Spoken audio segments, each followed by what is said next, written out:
Fraser's a 3-year-old boy. He is just a very happy kid, very cheeky, loves bubbles, loves waving at trams, very outgoing. Obviously has his challenges, but yeah, a beautiful kid. Fraser has Dravet Syndrome. It's linked to a SCN1A gene.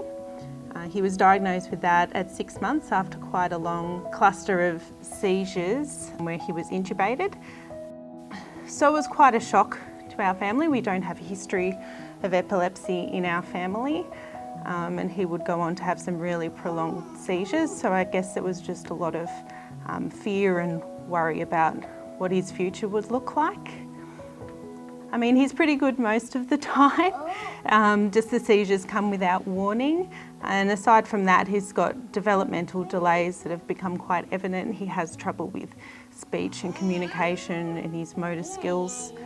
His gait is very unsteady, lots of falls, but he gets by and he's pretty resilient.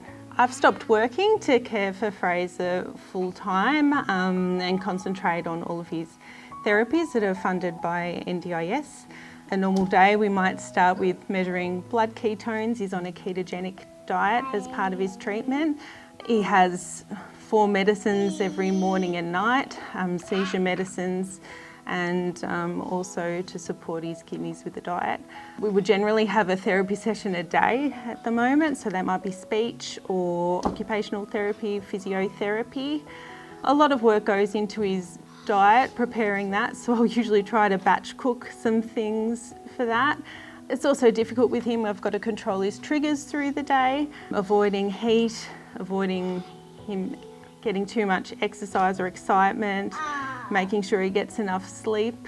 I just sort of am guided by him during the day, and at night obviously we do all the medicines again, ketones again, and he sleeps in our room with my husband and I in his own bed, where he's got a seizure monitor just to make sure nothing happens overnight. At the start of Fraser's diagnosis, we really didn't reach out that much. He got diagnosed quite early, so we were in touch with a neurologist that gave us a lot of the information we needed.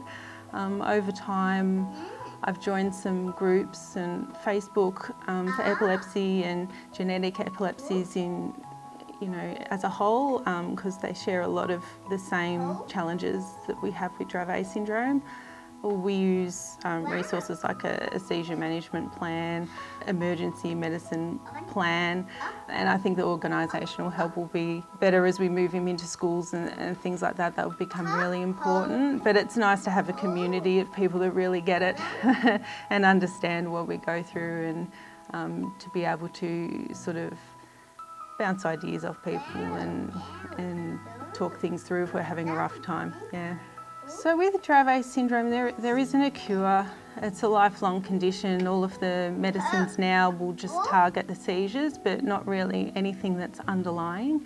So I think more research is needed just to find more targeted therapies that would help all of the things that he deals with, not just the seizures, because at the moment there's a balance between how much do you sedate him so he stops having the seizures, but keep him at his best. Fraser's taken part in a natural history study for Dravet syndrome, so he's being monitored over the course of 2 years, and we're hoping at the end of that he might get the option for a genetic therapy that might help cure his condition, but it's still very early for all of those kinds of therapies. I think there's a lot of work to do with that. Epilepsy, it's more than just the seizure. It is a whole syndrome, it's a whole condition. All I want for Fraser is, just understanding, to understand his character and why he is the way he is. Just acceptance and just being included in the community. Hello.